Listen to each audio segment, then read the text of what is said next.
Miami has over $50 billion in active developments right now, and that's more than almost any American city has seen in a single wave. Today, I'll be breaking down what's really happening here because this push is about to turn the city into the second largest skyscraper city in the country. And after helping over 100 families buy in this market, I can tell you a lot of the hype out there is missing the part that matters. Every generation or so, a city makes a bet so big it rewrites what's possible. And Miami is making that bet right now, all at once, at a speed that most cities never attempt. The concentration of what's unfolding here is unlike anything that we've seen in modern American urban history. And most people have no idea how far along this already is. Entire new districts, multiple super talls, branded residential campuses, all going up at the same time. A compressed surge of capital and construction that rivals anything this country has produced in decades. At least 25 towers over 500 feet are currently under construction across the city. Roughly $50 billion in development is actively flowing into the city as well. Miami Worldcenter alone, a 27-acre master plan district in the heart of downtown, represents approximately $6 billion of that. The Metro Center corridor is absorbing over $10 billion more, and Miami International Airport is in the middle of a $9 billion modernization to handle the growth that's already arrived. The comparisons people are reaching for are Hudson Yards in New York, a project that redefined what that city was capable of, and if current projections hold, Miami is on track to surpass Chicago and become the second largest skyscraper city in America. Just think about that for 1 second. A city rewriting its identity in real time, and to understand what's driving all of this, you have to start with the one project that's the foundation for everything, the one that's rebuilding downtown Miami from the inside out. Look, at this point, you might be wondering what this means for your portfolio or your next move to Miami. And if you want to stay on top of what's happening here, talking about the new projects, shifts in pricing, and what to watch next, I want you to sign up for my weekly newsletter.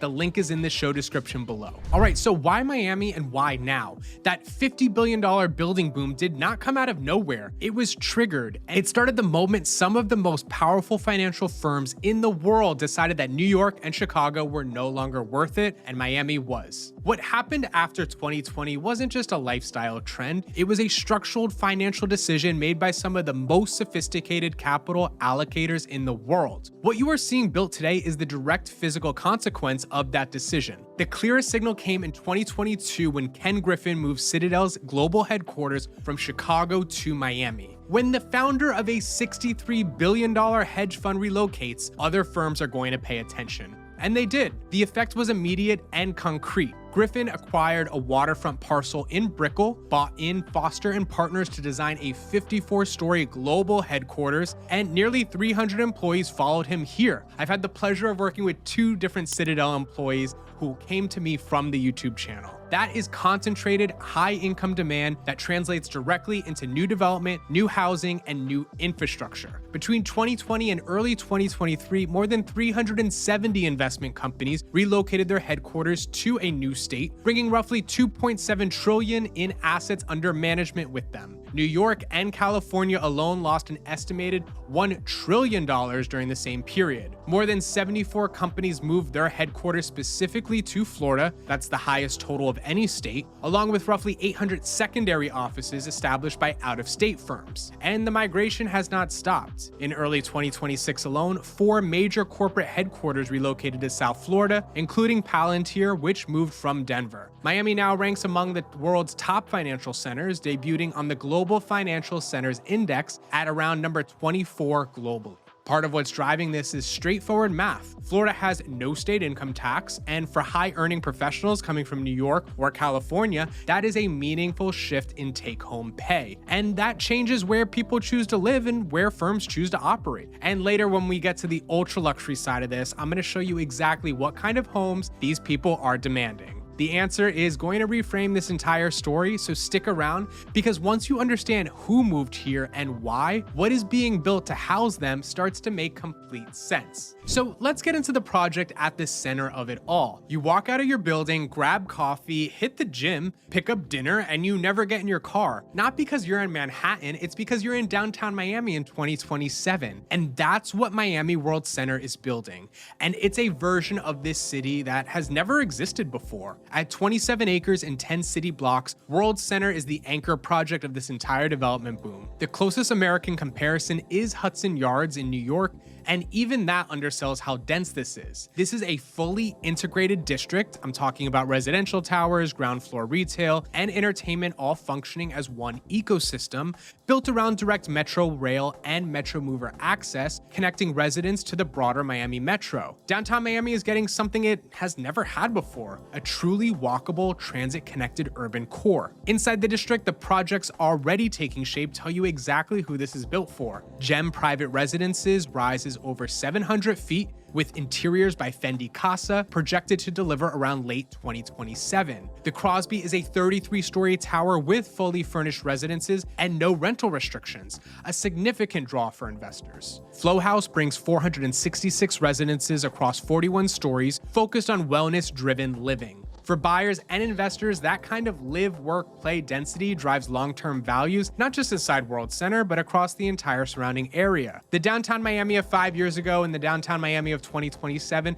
are going to feel like two completely different cities. But first, you need to see what's happening to the skyline. Worldcenter is changing what downtown feels like at street level, but look straight up because Miami is making its clearest statement to the world from about 1,000 feet in the air. Now, a lot of cities build tall, a handful build icons. Miami is doing both at the same time. The skyline going up here is going to command a different level of international attention, and the story behind one of these buildings tells you exactly where the city is headed. Miami is no longer competing with Tampa or Orlando for skyline presence. It has entered the same conversation as New York, Chicago, and Dubai. The anchor of that conversation is the Waldorf Astoria Miami, 1,049 feet, 9 stacked glass cubes in a spiraling design that is instantly recognizable from a mile away. Miami's first true super tall, the tallest residential building south of New York City. Sales have already surpassed 90% with total sellout projected around $1 billion.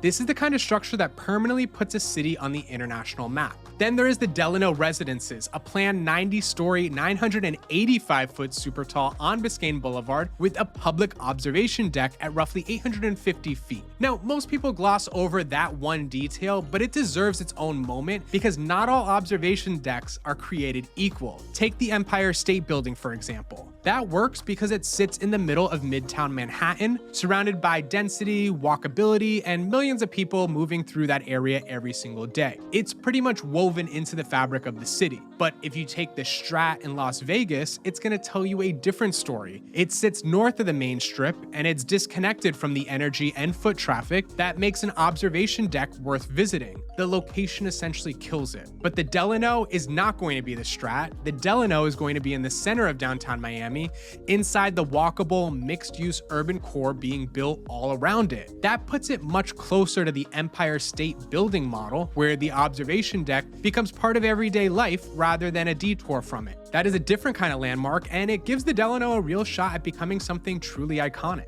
Up the coastline, Sunny Isles Beach just approved its tallest tower ever, a 62-story, 820-foot ultra-luxury oceanfront tower, replacing a 1950s complex. The vertical expansion is not staying downtown, it's moving up the entire coast. And anchoring the commercial side of this transformation is Citadel's planned 54-story global headquarters in Brickell, designed by Foster's & Partners, projected at around $1 billion.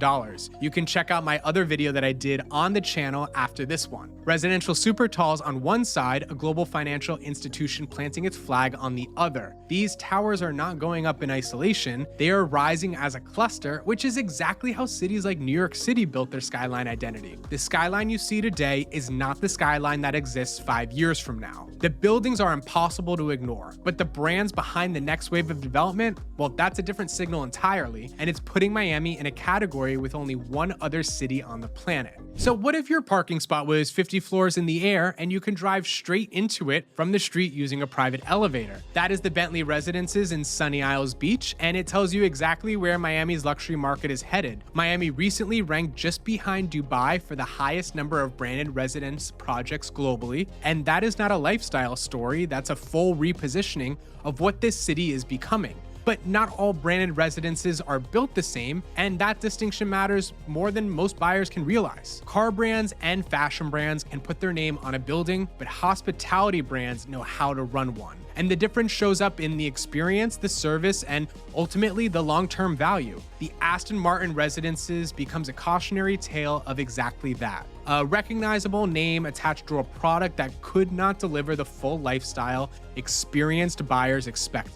And Faena is the clearest case of getting it right. The brand already proved itself with the Faena Hotel in South Beach, the art, the programming, the level of service, and now it is bringing that same model to the Miami River at a much larger scale. Twin 68-story towers, a 45,000 square foot sky bridge focused on art, performance, and wellness. This is not a brand licensing its name, this is a hotel operator building its next flagship, and Alan Faena is heavily involved in the development. Bentley Residences takes a different approach, and you can watch my full video of the Bentley Residences tour on the channel after this. It's engineering the arrival experience from the ground up. A 700+ foot tower in Sunny Isles Beach with the Deservator, a patented car elevator that lets residences drive directly from the street into their own sky garage. For ultra high net worth buyers, that is exactly the kind of detail that matters. Not just a luxury unit, but an experience that starts from the moment that they arrive. And for buyers who want something quieter, the Ritz-Carlton Residences in South Beach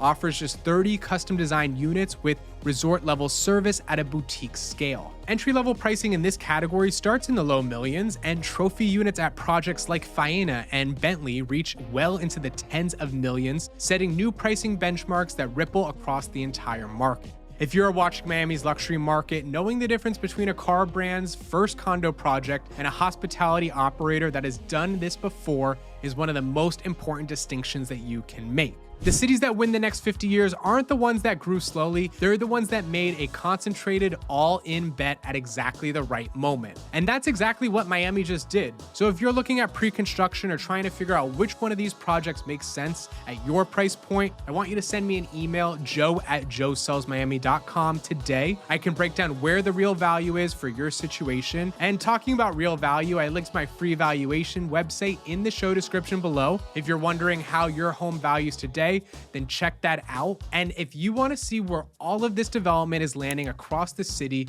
I ranked every major neighborhood from worst to best. I'll link that video right up here. Thank you so much for watching, and I'll see you in the next video.